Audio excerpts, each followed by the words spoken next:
Asalaamu calaykum waraxmatullaahi tacaala wabarakaatu. Walaalahayga qaaliga ah meel kasta adduunka ay ka joogtiin. Kusoo dhawaada mar kale iyo video cusub. Waxaan idiin rajeynayaa inaad caafimaad qabtiin. Annaga waa caafimaad qabnaa alxamdulillaah. Cudurkii aan ugu soo noqday, fayraskii aan ugu soo noqday, laakiin waa hadda alxamdulillaah. Qof hadda oo familka ah maxay kuma dhicin.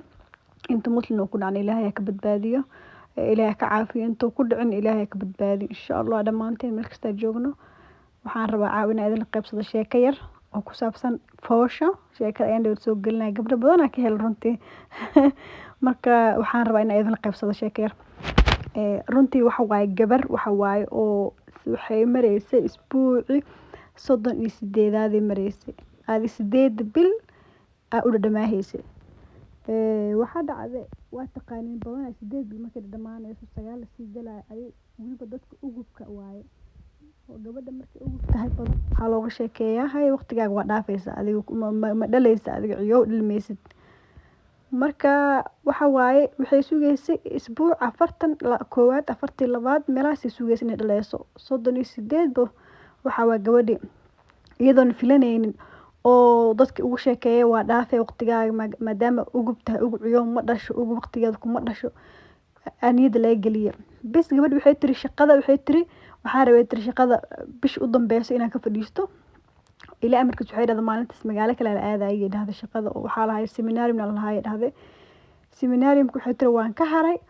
ilaahay amarkiis waxay tiri dareen asay ka jiray tiri laakiin isma dheheen foola ku qabahayso isbuuc soo socdaba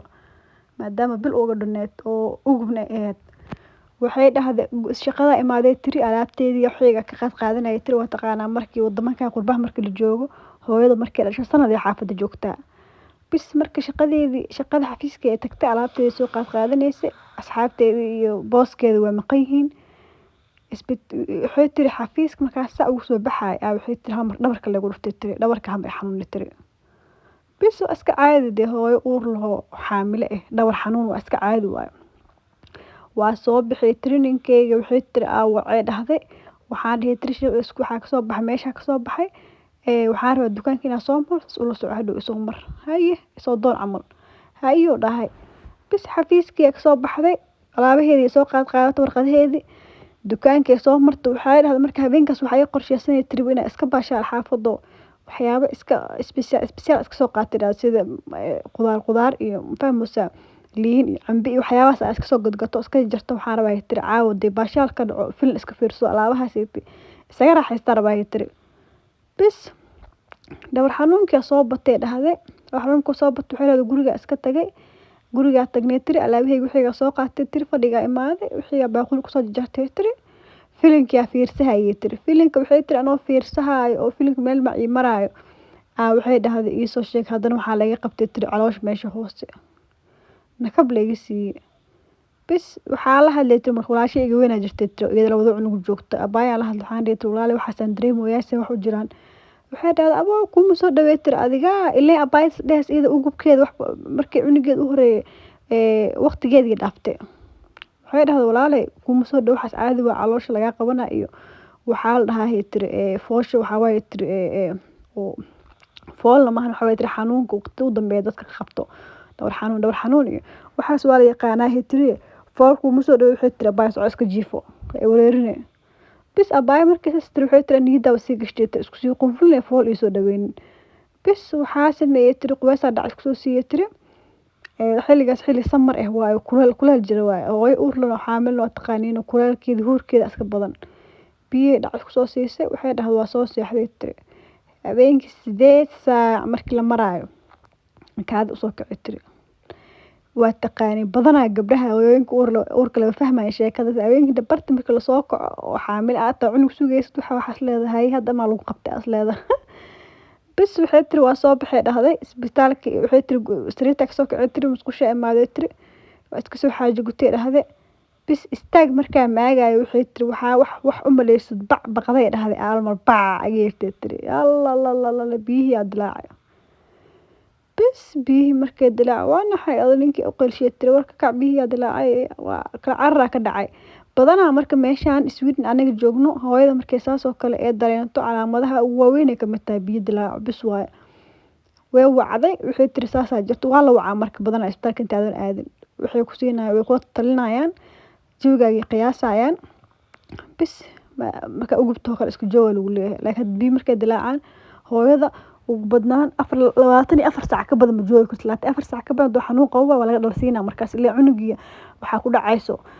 infection waxaa ku dhici kara maadaama biyihi ilaalinaya ee baqeen cunuga man ku noolaan kara meesha ma hoohe 24 saac ka badan bis waxay tiri abaaye waryaa kugu daalina waxay dhahday isbitaalkii waxay dhahday imaawen dhaheen maadaama ugub tahay aanan ku aqoonin imaaw way tageen waa la baal waxaa la dhahay ma furnide mana soo dhawide waxaa la gurigaaga tag 24 saac gudahood xanuunku uu qabo waayo soo noq waa laga dhalsiinayaa isbitaalka waxay tiri 45 daqiiqo ay jiraahay dhahday bis saacada 9 saac habeenimo way tiri adiga 8 saac ay tiri markii biyo iga imaaday tiri isbitaalka tagnay tiri adiga 9 saac waa la baar 10 daqiiqo qaatay tiri baaritaanka 9 saac waxa isbitaalka ka soo baxnay tiri bis meesha waa taqaanin McDonald's oo kale uu furan yahay 24 saac McDonald's iga qabatay tiri odayga u dar McDonald's bas McDonald's soo xaabiye tiri waxaa soo gadgaday guriga imaanay dhahdo guriga markaa saas u imaanay haddana xanuun kala ay qabto xanuunki waxay tiri kiimo waxay tiri laakiin haday saacada u dhaxaysay tiri number lee qabto marraa lee qabtay hadda waxay tiri xanuun nabno ay qabto bas google ku qoray tiri google marka waa taqaana google ka marka lagu qoro xanuunka foosha sidee waayo kale ku soo baxay waliba afiswirka lagu qoro iswirka dadka zaaid u isticmaalaan su'aalo u weydiiyaan afiswirka ku qorto waxay tiri xanuunka runta soo yaala waxaa yidhi biyaha dilacaan xanuunka isku dhawaado foola ku hayso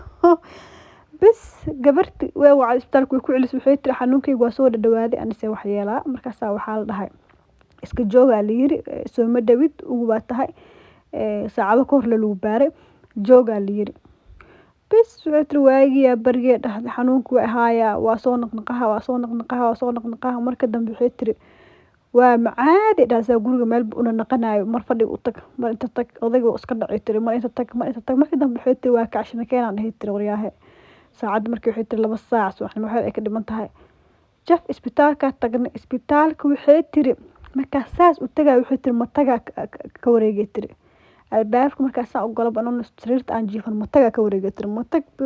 waa la yaabay bis adi marka umulisooyinku way fahmeen waayo calaamadaha lagu garto waxa kamid ah foosh meesha u dambeysay maraysa mataga waa leeyahay ilmiya kafka soo dhaafay ma ogtahay bis matagays cabaare meesha frid matagays xanuunkan waa haya marna xanuunkiisa marna matagays marka dambe kursiga lagu fadhiisiyay waa la soo cararay markii la soo cararay meeshii la keenay isbitaalka la keenay waa la fiiri 8 furantaa alla riixitaana u dhiman bis si meesha u jiifto marka waxaa jira geejira waxaa jira oo gaas oo la dhuuqay jira meeshan oo hooyada uurka la siinaa xanuunka oo xoogaa ka qafiifina adiga kii isticmaashay kii marka isticmaash xanuunkii markuu qabto geedka sanka saarnay waa dhuuqaysa xanuunku ku daan waa sii deynaysa gaas amal u soo uraya qaab dar kaliya waa anoo kuma tagi jira aniga bis aba helay kii aan ka helay tirkiyan si fitrisa u la rafahay tir saacad amal danwaale bar 9 frontier leedahay shaqadu waa socotaa haliyir bis 9 markay sheekada mareyso ee fronta hala u dhiman riixtaanku way bilaabi kartaa xaabada si riixtaanka fureyso bas waxay tiri riixtaankiya bilaabay ilaahay amarkiis waxay tiri waxay ugu qaadatay tiri inaa riix 40 daqiiqo amal ugu qaadatay ilaa 30 ilaa 40 daqiiqo ugu qaadatay riixtaankii cunugii waa soo baxay tiri marka waxay dhahday fudeedkaas ku dhul marka waxa idin sheegaa gabdhow wiliga qof dhageysanin dadka marka la hadashid waa dareema hooyo markii uur leedahay waxyaabay sarta iska ogaatay rabtaa qof ay weydiinay intee ka dhacay hayse wax leeyahay maxaa dareema maxaa dhacay sheekaas mid hooyo dadka weydiinaysa laakiin waxa ku sheegaya qof wuxuu ku sheegaya qofkii wuxuu ku sheegay marka waxa waa aaminin oo waxa waaye qofkaas oo u foosh iyo xanuunka maray iyo wuxuu maray aad ma mareysid qofkaas sidee fudeedka u dhalaad ma u dhaleysid qofkaas waqtiga badan ay ku qaataan adam ku qaadanayso qof basi waa xataa adiga nafsadaada cunug marka dhaleysid kan koowaad kan labaad iyo kan saddexaad isku sim u dhaleysid soo kan koowaad oo kala hado fudeedkaaga imaado kan labaad ha isdii fudeed kaaga imaado waqti dheer kugu qaata laga yaabaa kan koowaad hadee waqti dheer kugu qaato kan labaad ha sugin kan labaad daf inay noqotaa laga yaabaa marka insha Allah taala sheekooyinkan inoo soo badinaya idinkana waxa haysin ma sha Allah qoraalka noogu soo qora aada idin salaam walaalihi qaaliga ah meel kasta joogtiin caafimaad idin rajeynaa haddaa qurbaha joogtiin walaalayaal isku dadaala oo maxay ahayd cudurkii yimid iska taxadira oo maxay ahayd iska digtoonaada gacmaha badan hal dhaqdo inkastoo anaga muslimna waa dukanaynaayee hala iska taxadir insha Allah taala khayra idin rajeeyaa walaalahay Soomaaliya ha noolaato meel kasta joogtiin waxa idin leeyahay isjeclaad insha Allah taala assalaamu calaykum ورحمة الله تعالى وبركاته.